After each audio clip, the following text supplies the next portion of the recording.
Então, vamos começar pensando um pouco no judaísmo.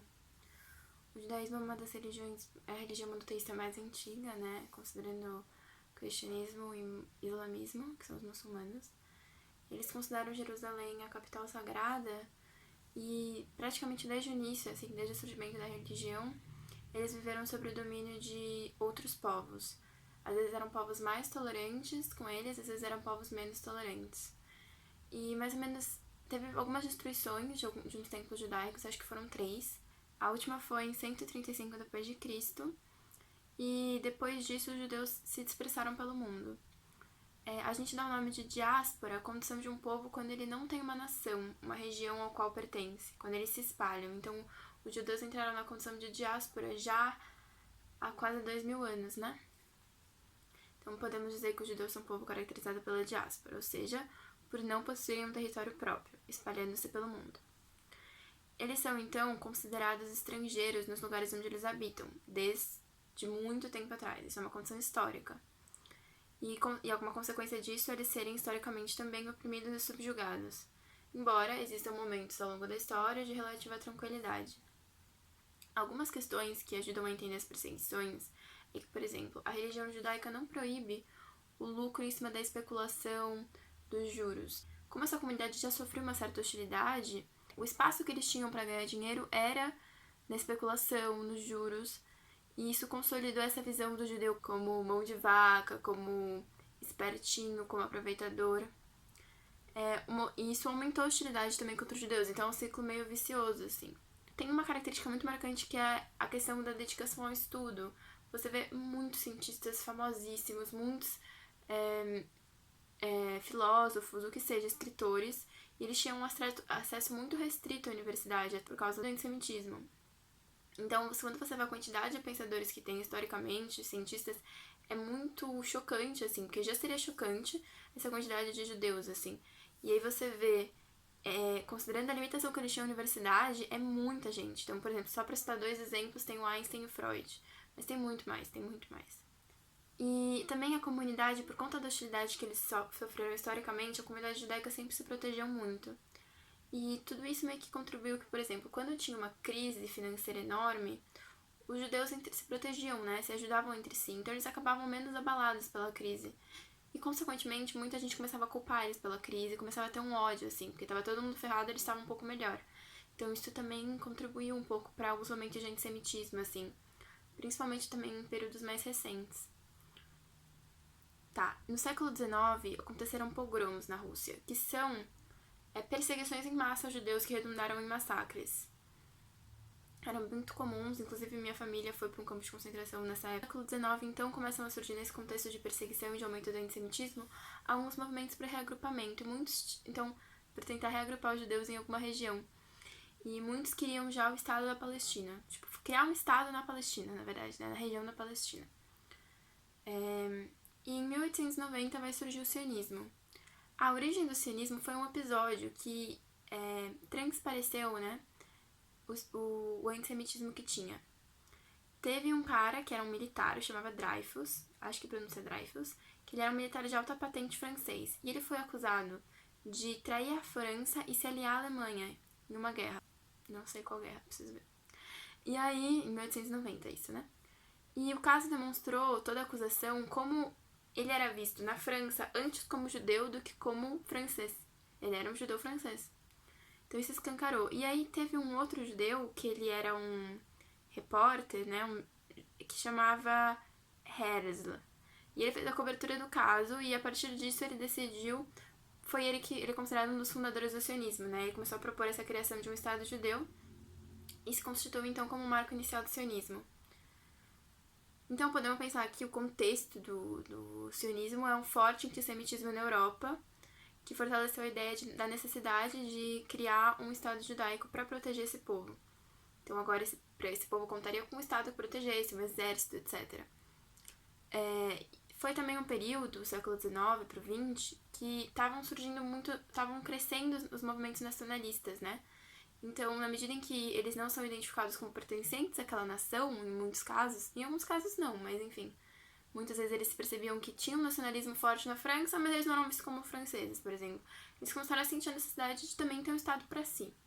E também, assim, tinha algumas divergências ali dentro. Então, por exemplo, alguns defendiam que o Estado fosse laico, e nem todo mundo defendia que fosse na Palestina. Também tinha muitos que eram inspirados por ideias socialistas, e eles preconizavam uma sociedade que fosse igualitária. Acho que fala kibbutz. Não sei como pronunciar, escreve kibbutzim. Enfim, aí a comunidade judaica resistiu por alguns fatores, né? Não todos, mas teve alguma resistência.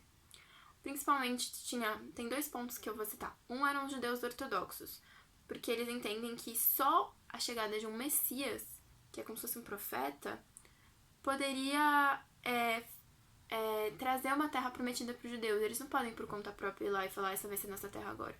Tem que chegar um Messias. E em segundo lugar, muitos judeus se entendiam, antes de judeus, como pertencentes a um determinado país. Então, nem todos os judeus se viam primeiro como judeus e depois como franceses. Muitos se viam primeiro como franceses e depois como judeus. Isso acontecia principalmente em países onde a discriminação contra judeus era muito menor. Nesse caso, então, eles não sentiam a necessidade de fundar um estado próprio. Eles simplesmente queriam se integrar melhor ao próprio país onde eles viviam. Então, apesar desses 2 principais pontos de resistência, houve bastante adesão, porque os judeus entendiam que o sionismo e a criação de um Estado judaico era uma solução para a perseguição que eles sofriam para resolver a condição de diáspora. Em cima disso surgiu então a discussão de onde fazer um Estado. Eles pediram, né? Os sionistas pediram para vários países que lhes cedessem territórios, mas nenhum país se mostrou disposto a ceder um território. Depois de uma votação, então, os judeus sionistas decidiram que o território onde eles iam fundar um Estado ia ser na Palestina, pois é uma região que tem um valor simbolicamente enorme para eles. É lá que fica Jerusalém, por exemplo, que é a capital religiosa para eles, né? Como eu falei no começo. O problema nessa escolha já aparece com como eles diziam, né? Eles falavam Palestina, uma terra sem povo para um povo sem terra. Isso aponta um problema. Por quê? Porque tinha gente morando lá. Tinha um povo nessa terra. Era pouca gente. Era uma região pouco povoada. As pessoas que moravam lá eram poucas, né? Era uma região dispersa. Mas tinha gente. Consequentemente, esse lema, uma terra sem povo para um povo sem terra, pressupõe o apagamento da população que morava lá. E isso já indica alguns problemas posteriores que vão vir a ocorrer, né? Enquanto não ocorresse algum tipo de autorização oficial para surgir um território judaico na Palestina, muitos judeus decidiram realizar o sionismo prático. Isso significa judeus migrando espontaneamente para a região da Palestina. E um dos principais motivos para isso acontecer é a intensificação do movimento antissemita. Então, os judeus estavam procurando uma região mais segura do que o país onde eles moravam, porque eles estavam sofrendo hostilidades e agressões. E, muita gente começou a ir morar na Palestina. Nesse primeiro momento, o convívio com os árabes era muito harmônico. Os judeus eles levaram consigo capital, conhecimento. Então, eles acabaram movimentando a economia dessa região, gerando empregos. Então, eles foram muito bem-vindos. Até que a Inglaterra entrou no jogo. Tá, então agora vamos falar do fim da convivência harmônica entre os judeus e árabes na Palestina. Houve principalmente 2 fatores. O primeiro é que, com a Primeira Guerra Mundial, a Inglaterra tinha como um dos inimigos o Império Turco-Otomano. E o Império Turco-Otomano era um império enorme, que pegava diversos povos, assim, bem diferentes, e pegava muitos povos árabes, e pegava a região da Palestina, né? Então, uma das estratégias da Inglaterra foi fortalecer o nacionalismo árabe, prometendo para os árabes que, se eles contribuíssem para a vitória, né, dos ingleses, eles iam obter terras que eram antes pertencentes aos turcos otomanos, e assim eles iam poder formar a Grande Arábia. Então eles fortaleceram o nacionalismo árabe contra o império que estava subjugando eles, que eram os turcos otomanos. O problema é que essa promessa não foi cumprida. Quando acabou a guerra, os ingleses seguiram um acordo que eles já tinham feito com a França anteriormente, que é o Acordo de Sykes-Picot. Então, o território turco-otomano foi dividido entre Inglaterra e França e formaram diversos estados. Um deles foi o Mandato Britânico da Palestina, que pega a região justamente da Palestina. Então isso foi uma traição inglesa aos árabes, que contribuiu por um nacionalismo árabe frustrado, porque primeiro incentiva esse nacionalismo e depois vai lá e frustra. Em segundo lugar, houve a Declaração de Balfour, em 1917, que é como se fosse um agravamento dessa primeira traição. Ela definia que os ingleses prometiam que futuramente eles iam ceder aos judeus um território próprio e esse território ia ser localizado na Palestina. A condição é que os judeus iam ter que respeitar as liberdades dos outros grupos com quem eles fossem conviver. A promessa presente na Declaração de Balfour afeta diretamente os palestinos, porque implica na convivência com outro povo que ia ter um estado próprio e provavelmente acabar subjugando parte dos palestinos, ou mesmo todos, dependendo do tamanho do estado que ia ser formado. Com isso, cresce então entre os palestinos uma rejeição, principalmente em relação aos ingleses, porque traíram eles 2 vezes, mas também em relação aos judeus, porque o movimento sionista acabou por ameaçar os palestinos, né, e a sua autonomia. Começam a surgir, então, ataques a grupos judaicos, o que provocou retaliação, com os judeus atacando os palestinos. Daí os dois lados se armaram, e aí quando você vê, começa um monte de hostilidade. Então, começa aqui o período de hostilidades entre os judeus e palestinos, que permanece até hoje. Tá, então, o que aconteceu? O fim da Segunda Guerra Mundial foi um período marcado por muitas independências em diversos países. Nesse contexto, a Inglaterra já estava desgastada, com várias colônias dela já pedindo independência, e olhando para os conflitos que estavam acontecendo na Palestina e as pressões também do povo judeu, eles decidiram então abrir mão do território da Palestina, acabando com o mandato britânico da Palestina e passando a soberania da região para a ONU em 1947. Frente ao massacre que teve com a população judaica na Segunda Guerra, a ONU entendia a importância de proteger os judeus do antissemitismo e concorda com a criação de um Estado judeu.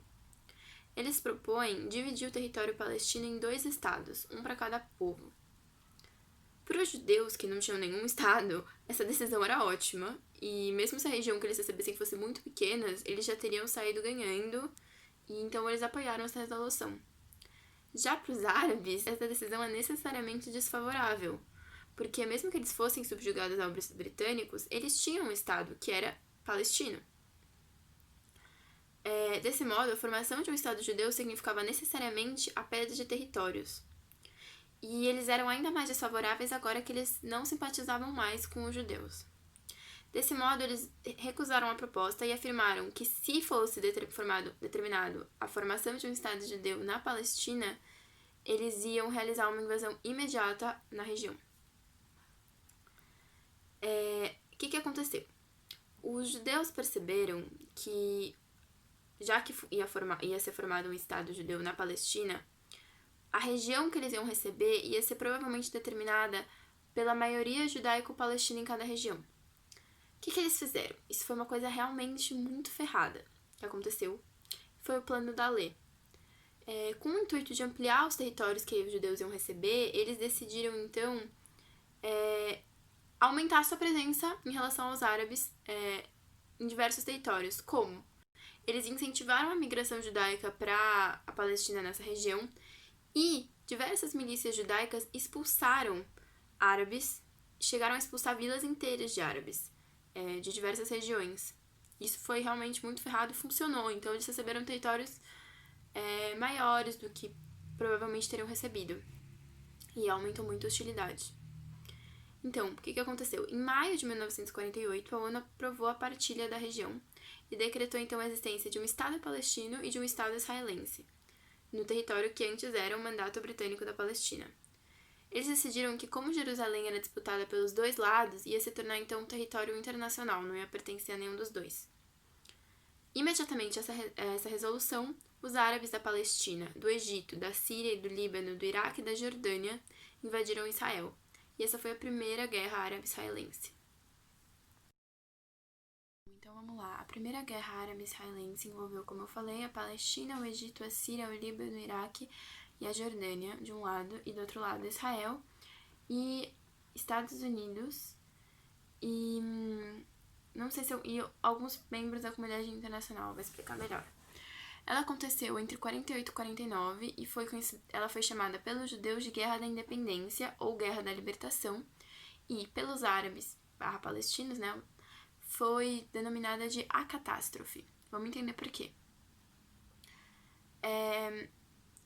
No início da guerra, parecia óbvio que os árabes iam ganhar, porque eram, tipo, não sei quantos países contra um, que era recém-formado, nem exército tinha. Só que isso virou. Primeiro por um problema dos exércitos árabes, que não eram articulados, então isso gerou um problema estratégico. E, além disso, os judeus que viviam em Israel entendiam que a formação desse Estado era sua única oportunidade para sobreviver às perseguições históricas que o povo tinha sofrido. Então, eles se engajaram com muita força na guerra, eles deram o máximo de si, e isso fez muita diferença. E em terceiro lugar, que talvez tenha sido mais determinante, é que Israel recebeu ajuda internacional, como eu falei, dos Estados Unidos, de países da Europa, agora sim, e da comunidade judaica que vivia fora de Israel. Esses países, principalmente os países da Europa e os Estados Unidos, eles entendiam que era muito conveniente ter um aliado na região, e eles viam Israel como um aliado perfeito. Até hoje, né? Ele é um aliado. Então, esse foi um dos motivos pelos quais eles se esforçaram tanto na vitória, né, de Israel. Então, Israel venceu a guerra e as consequências foram terríveis para os palestinos. A divisão da Palestina, como eu falei, inicialmente, quando foi formado o Estado de Israel, já era desfavorável para os palestinos. Só que agora isso se agrava. O território israelense, que antes era definido pela ONU como 51%, se ampliou para 78% do território da Palestina.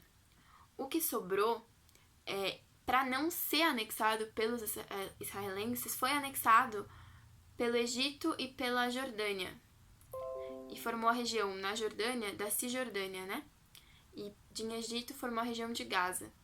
Então foi meio que uma anexação dos países árabes para proteger o que sobrou da Palestina, mas de fato não era mais Palestina exatamente. Então, basicamente, 350 mil palestinos perderam suas terras e adquiriram o status de refugiados. E muitos deles se espalharam, então, por estados vizinhos, no que se constituiu, então, de alguma forma, uma diáspora palestina. Tem gente que não reconhece esse termo, eu gosto, eu acho que é válido falar em uma diáspora palestina. Vai se iniciar, então, o que se chama de questão palestina, que é essa espécie de diáspora, essa falta de um Estado palestino. O que sobrou foi meio anexado por outros países, estava protegido por outros países, estava separado, vários estavam vivendo em outros países também. Vai crescer, então, uma hostilidade árabe nos diversos países árabes, não só na Palestina, em relação a Israel. Principalmente porque muitos árabes vão começar a conviver com os palestinos árabes, né? Que não se definiam como nacionais dos países que tinham acolhido eles. Então, por exemplo, sei lá, palestinos na Jordânia não se definiam como serem da Jordânia, eles continuavam se definindo como palestinos, e então continuavam se definindo como refugiados, e eles vão transmitir, assim, esse sentimento para os lugares onde eles moravam. Além disso, os próprios países árabes participaram da guerra, né, contra Israel. Jerusalém, então, que antes era uma zona internacional, foi dividida entre Israel e Jordânia, sendo que Jordânia, então, vai formar a Cisjordânia como região da Palestina. E para Israel, assim, foi muito bom. Nos primeiros 20 anos após essa guerra, ocorreram intensas migrações para esse estado de judeus, né?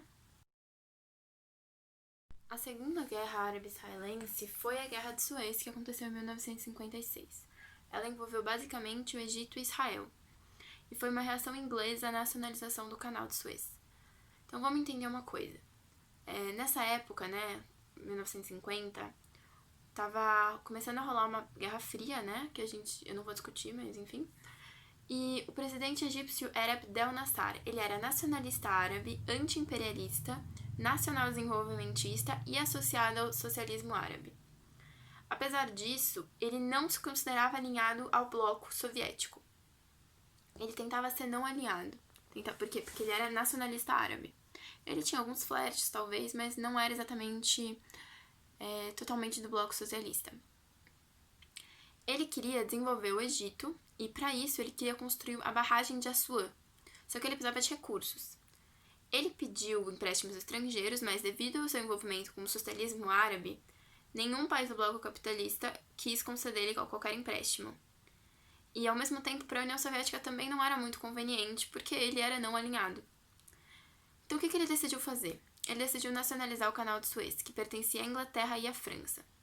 O Canal de Suez é uma região extremamente importante, extremamente estratégica, tanto que a perda do Canal de Suez da Inglaterra é considerado marco do fim da hegemonia inglesa e início da hegemonia estadunidense, embora, claro que aqui é um contexto de Guerra Fria, mas pelo menos é considerado marco do fim da hegemonia inglesa. É um super golpe. Então vamos lá. Quando ele decide nacionalizar o Canal de Suez, tem um super impacto, né, para a Inglaterra e para a França, e além disso, para Israel, porque uma vez que o canal se torna realmente egípcio, eles decidem então fechar o canal para Israel, e junto com o Golfo de Aqaba, que também é uma região interessante, que eu vou mostrar o mapa. Porque Israel era inimigo árabe, simplesmente por isso. Então o que acontece? A Inglaterra, a França e Israel vão fazer um plano secreto contra o Egito. E eles vão invadir. Então o que acontece? Israel invade o Egito a partir do Sinai, que é um deserto. E quando o Egito se defende, chega a Inglaterra e a França e falam que estão defendendo Israel, né? Na verdade já era combinado antes. Só que o que acontece? A União Soviética ameaça intervir. E os Estados Unidos pensam, putz, se a União Soviética ganhar aqui, o Canal de Suez vai para a União Soviética e eles não querem que isso aconteça, eles não podem correr esse risco. Então, os Estados Unidos, eles vão intervir a partir da ONU e falar, não, Inglaterra, França, vocês voltem para casa, vocês desocupem a região, e é isso. Então fica claro já que quem não é mais a Inglaterra que tem a hegemonia. Eu fugi um pouquinho do tema, mas eu acho que é muito importante para entender a importância do Canal de Suez. E o contexto, né? Então, a ONU decide que o Canal de Suez ia continuar sendo egípcio, só que ele deveria ser aberto à circulação para todos os países, inclusive Israel. E os 3 países invasores, como eu falei, Israel, Inglaterra e França, tinham que retirar as tropas da região.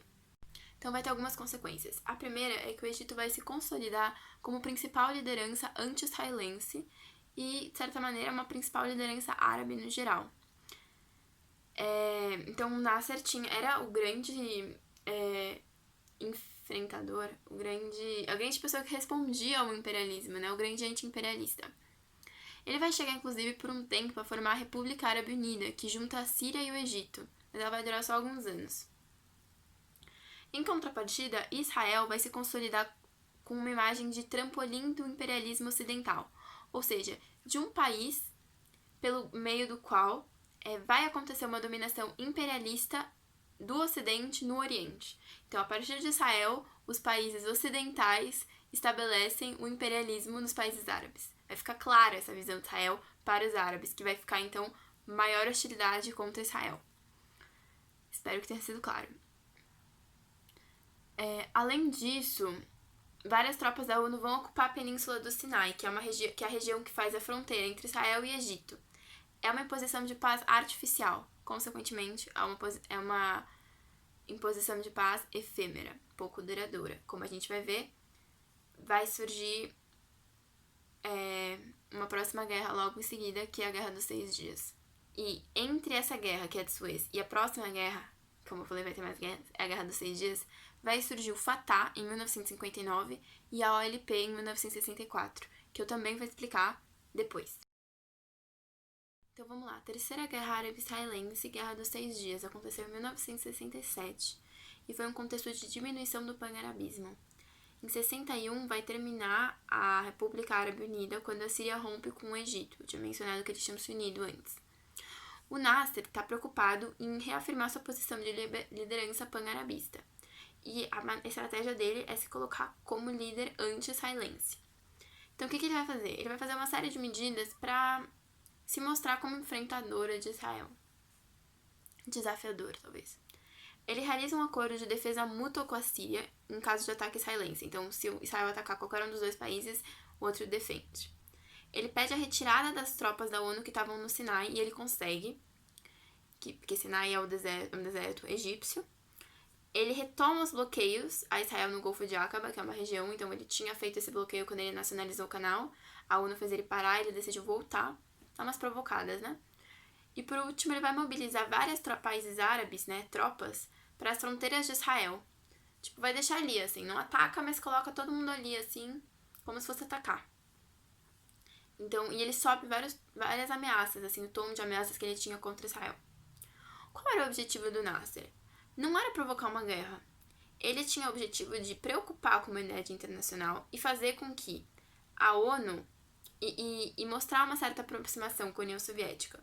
E assim, ele pretendia que a ONU, com medo de uma guerra na qual a União Soviética pudesse obter mais domínio da região, fizesse concessões ao Egito. Então, o objetivo dele era obter concessões. Além disso, ele imaginava que se acontecesse uma guerra de fato, a União Soviética ia intervir e eles iam vencer. Mas o que aconteceu? Antes de qualquer tipo de intervenção da ONU, Israel atacou. Eles entenderam a posição egípcia como uma declaração de guerra e realizaram um ataque preventivo às forças aéreas do Egito, da Jordânia e da Síria. Foi um ato que pegou os países de surpresa e os exércitos foram destruídos em poucos dias, por isso que chama a Guerra dos 6 Dias. Israel vai anexar diversas regiões. Eles vão anexar Gaza, que é no Egito, que era a região palestina que tinha sobrevivido, né? Cisjordânia, na Jordânia, que também era a região palestina que tinha sobrevivido.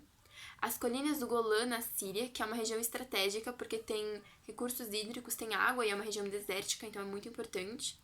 Jerusalém Ocidental, então eles vão pegar toda a região de Jerusalém, também super importante. E o deserto da Península do Sinai, no Egito. Então, foi muito grave, assim. Só que a ONU vai intervir e vai mandar Israel devolver os territórios ocupados. Só que Israel não devolve. Eles têm uns argumentos. Quais são os argumentos de Israel? Eles dizem, as tentativas de invasão que teve contra Israel, né, as ameaças do Egito, demonstram que eles precisam se defender. E os territórios anexados eram importantes estrategicamente, então, para eles poderem se defender. Então, eles diziam que era uma questão de segurança nacional. Eles dizem também que os países árabes dos quais eles tinham anexado regiões vinham realizando ataques terroristas, porque eles vinham realizando ataques terroristas, como eu falei, surgiram alguns grupos importantes que eu vou falar em um outro vídeo. Então Israel se recusa fala assim, eu me recuso a ceder meu território, a devolver territórios para países que provocam terrorismo no meu estado. E eles também vão dizer assim, nenhum desses países me reconhece, né? Reconhece o Estado de Israel como um Estado válido. Ele não tem por que negociar com um país que não reconhece como Estado. Então eles dizem que enquanto não seja reconhecido como Estado pelos países árabes, ele não vai devolver nada. Quais são as consequências? Israel quer garantir uma posse permanente desses estados. Ele vai fazer uma medida muito inteligente, que até hoje tem impactos assim muito fortes, que são as ocupações. O que é isso? Ele incentiva movimentos migratórios de civis judeus, então de pessoas não militares, que formam assentamentos e colônias nas regiões que eles anexaram, especialmente na Cisjordânia, em Gaza e em Jerusalém Oriental. E também vai expulsar árabes dessas regiões. Muitos árabes chamam esse momento de segunda diáspora árabe, né? Porque eles foram de novo expulsos. Então, o que acontece? Mesmo se Israel perder a validade, os motivos pelos quais, não sei se é válido, mas os motivos que eles alegavam, né? Por exemplo, não reconhecimento do Estado, etc., não ia mais dar pra devolver os territórios porque ia ter um judeu morando lá. Que é o que acontece até hoje. Às vezes Israel fala assim, putz, mas como é que eu vou devolver agora? Tem judeu morando aqui. Nossa, não dá pra tirar essas pessoas daqui, é a casa delas, é a escola delas, etc. Então, a devolução dos territórios fica impedida. É uma estratégia, assim, nossa, de uma sacada. Israel também vai se consolidar, então. A segunda consequência é que Israel se consolida como principal potência militar do Oriente Médio. E isso vai alterar o equilíbrio de forças da região. Em terceiro lugar, vai aumentar muito as hostilidades, né? Porque foi um ataque, assim, terrível. O que vai ampliar a polarização e dificultar negociações de qualquer um dos dois lados. E em quarto, os países árabes estão se sentindo humilhados. E vai crescer, consequentemente, a hostilidade árabe a Israel. É um pouco do mesmo, né? Uma vez que Israel ampliou suas fronteiras e mais palestinos, então, se encontram sob o domínio israelense, porque nem todos foram expulsos. Muitos estão morando lá, só que sendo dominados pelos judeus. Isso vai fortalecer um sentimento nacionalista palestino. E vão crescer, então, os ataques terroristas contra Israel. Chega, inclusive, a acontecer um episódio na Jordânia chamado Setembro Negro, que foi um massacre de palestinos no território jordaniano e foi por conta da popularidade de terroristas palestinos. Também vai estar explicado no outro vídeo, mas eu tô tentando situar aqui pra fazer a ligação, né? Que é importante, é uma história só. Só que tem muitas coisas acontecendo ao mesmo tempo, daí eu achei mais fácil falar as guerras separadas dos grupos terroristas. Mas é tudo meio misturado.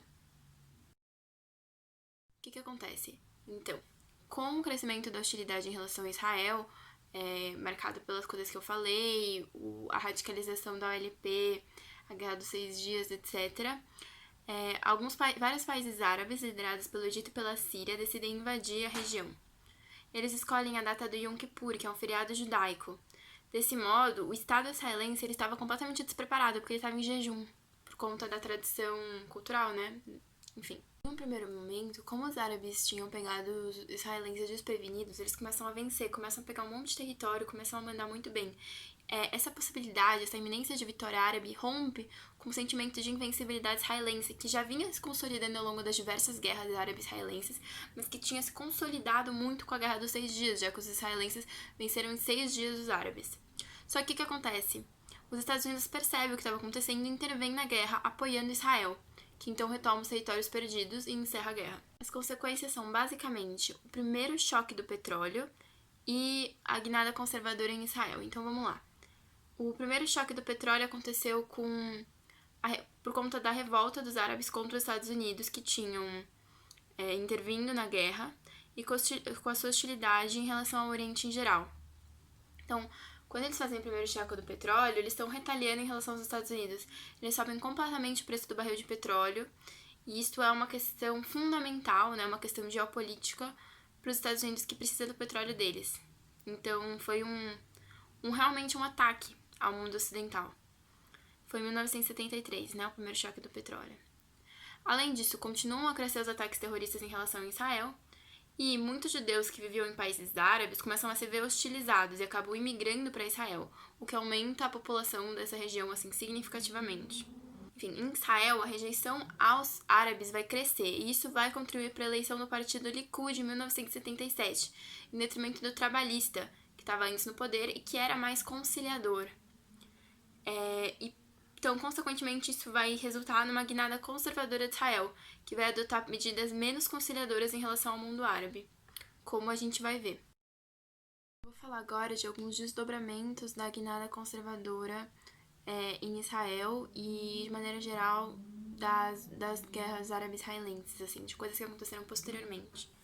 Primeiro, a guinada conservadora em Israel. O que aconteceu quando o partido Likud sobe ao poder? A atuação desse partido se baseia na ameaça terrorista que Israel sofria. E eles responsabilizavam essa ameaça principalmente a OLP, que é um dos principais grupos terroristas da época, inicialmente egípcio, mas que tinha sido passado a ser comandado pelo Fatah, que é uma organização cujo líder é palestino. Então se tornou uma organização, de certa maneira, palestina. Então tudo é baseado nessa ameaça, né? Todas as políticas, vamos dizer assim. Claro que não todas, mas é bem parecido com a ideia do antiterrorismo, do Bush, dá pra pensar um pouco nisso. Outra coisa que eles vão fazer é intensificar os assentamentos. São, se eu não me engano, 150 mil novos colonos em alguns poucos anos. A partir de agora, os assentamentos, né, antigamente eles se justificavam, embora tem sempre essa questão geopolítica, que é você ocupar uma região com pessoas, fazer elas morarem lá, serem civis e depois ser muito difícil alguém te forçar a desocupar essa região, porque você tem gente morando lá faz muito tempo, e essas pessoas não têm culpa. Eles justificavam Israel sempre justificou isso baseado na segurança nacional. Eles falavam, a gente precisa controlar essas regiões porque são regiões estratégicas pelas quais a gente pode ser atacado se não tiver ninguém aqui. Só que a partir desse ponto, não dá mais para justificar isso em qualquer tipo de segurança nacional. Então fica claramente uma escolha de querer garantir que esses territórios não sejam retomados.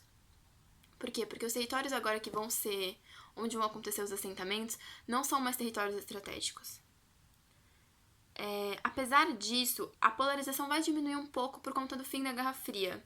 Isso vai viabilizar alguns movimentos conciliatórios, baseados principalmente numa aproximação com o Egito, mas ainda vai manter uma hostilidade grande com os palestinos, já que estão acontecendo esses ataques terroristas, como eu falei.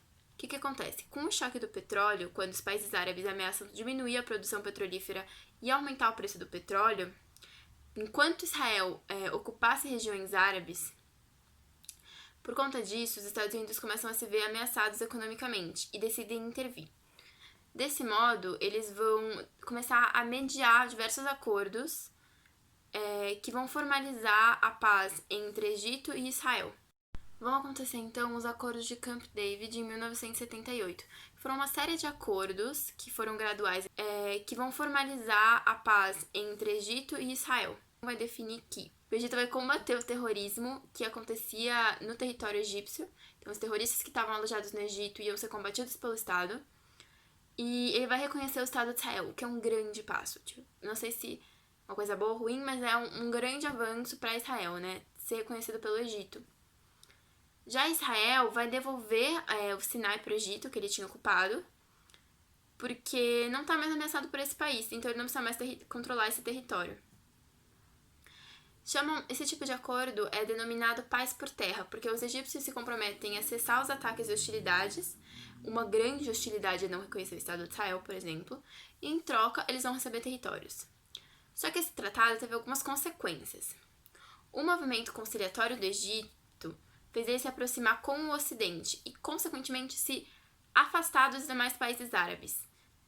Isso vai provocar uma insatisfação da população do Egito, então uma insatisfação interna e externa dos outros países árabes. Então o Egito vai ser expulso da Liga Árabe e o presidente do Egito, Sandá, vai ser assassinado por um fundamentalista egípcio em 1981.